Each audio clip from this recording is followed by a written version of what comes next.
were the best, yeah. 8-track.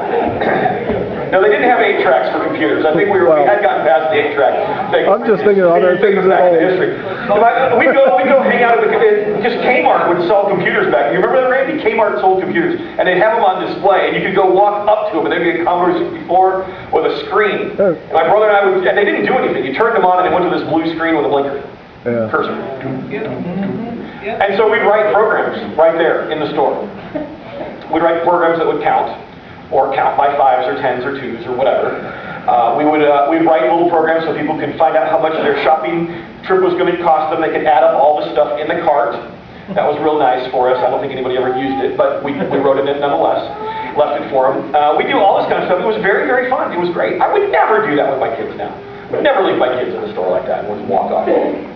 I remember this one time there was a store called Meijer up in the Midwest of Michigan. I don't know if any of you from there know the store Meijer, Thrifty Acres. It's kind of like a super Walmart before super Walmarts came out. Baseball up there, we didn't even have Walmarts. Michigan wasn't really cool enough to have Walmarts. And my mom was there, and she left me in the toy section. And I'm not sure what happened. My memory is a little bit vague as to exactly what happened. But she left us in the toy section and left me. I don't think my brother was even there. I was by myself in the toy section, which is cool because I would go to the Lego section.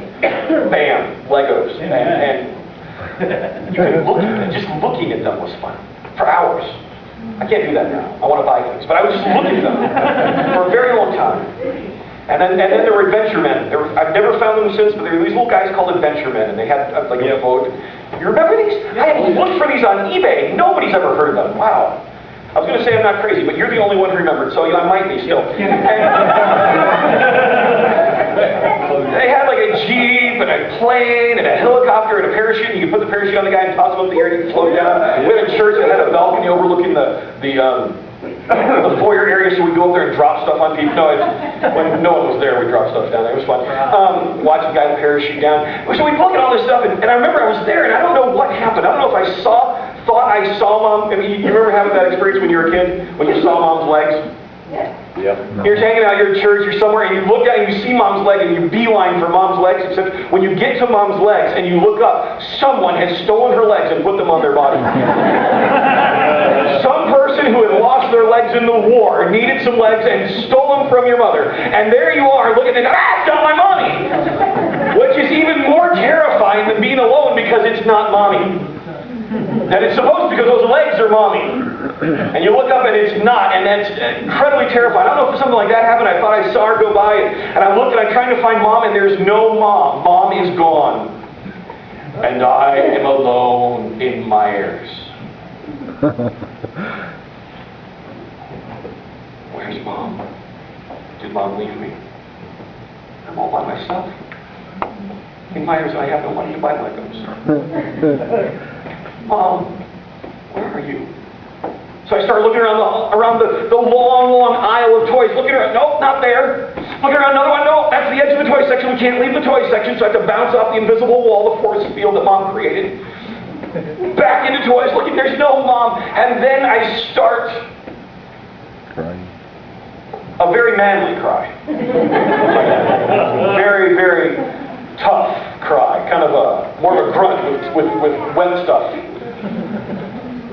And some lady saw me and took me gently to the front counter, the customer service desk, so that they could make the announcement that will scare every parent just chill their soul into nothingness. Yes, could the parent of Joyce Yeager, please, parent Brian Yeager, please report to the customer service desk. There's a crying child who won't stop crying up here.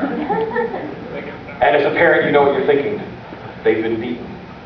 There's a gash in their head. Blood is pouring out. They slipped and fell, cut the edge of their head open on the corner of the display rack, and they're about ready to die right now. Which means when Mom comes, she's not sure whether she should be glad or angry at you.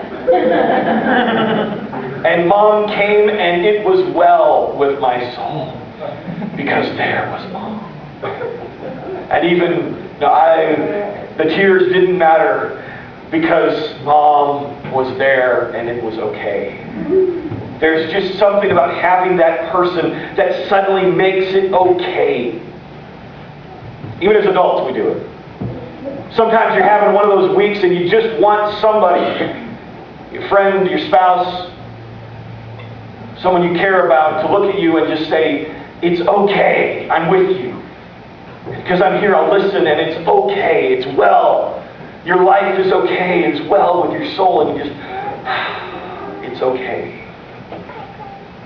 So in my imagination, that's kind of how the Israelites have been feeling over and over and over and over again. They were slaves. They had gotten to the point of being at the very end of their rope going, oh my word, I can't deal with this any longer. Have you ever been at that moment?